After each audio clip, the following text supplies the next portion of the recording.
Greetings, my name is Sumitiper and welcome to ACERVO Season 3 Episode 9, Barely Holding On.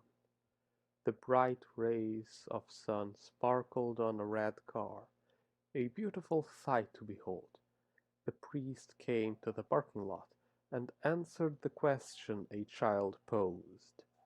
Why should we do good? And the response was plain, but fitting when interacting with a child, so that you may be able to go to the kingdom of heaven. The kingdom of heaven.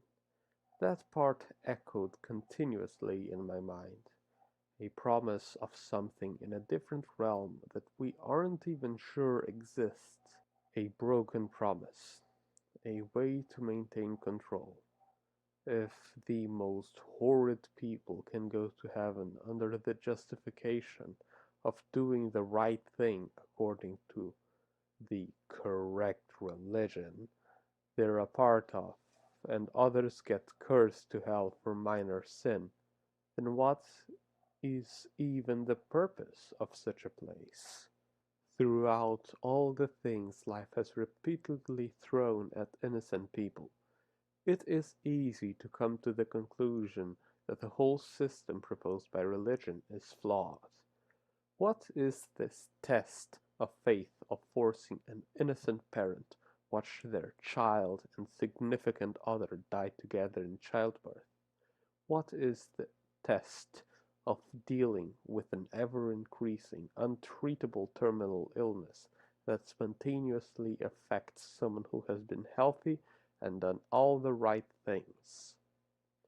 There is a great discomfort for someone faithful when asking why has God not interfered in some of the greatest tragedies in history, when in old texts he is described as casting punishment directly to the sinner's body.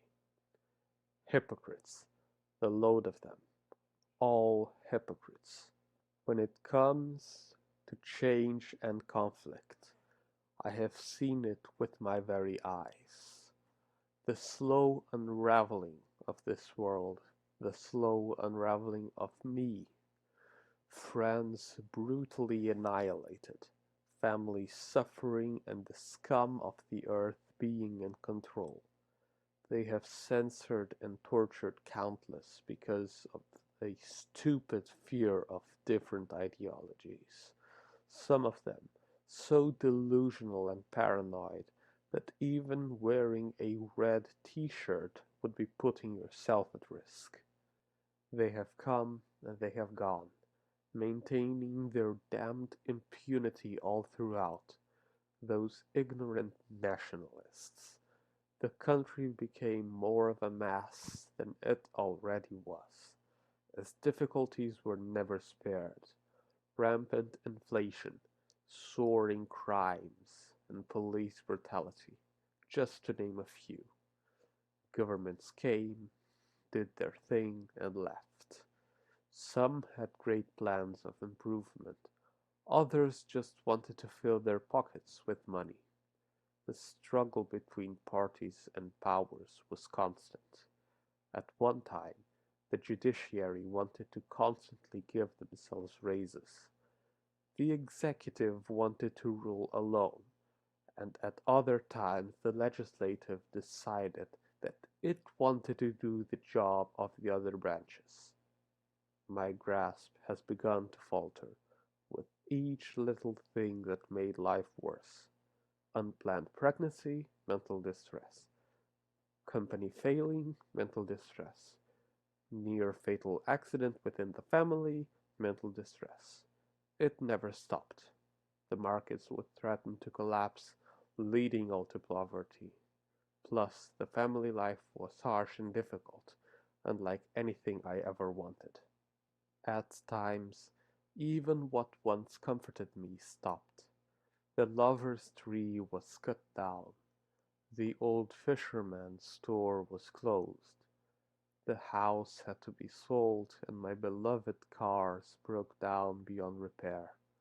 The newspaper continued coming, but was each time worse and worse.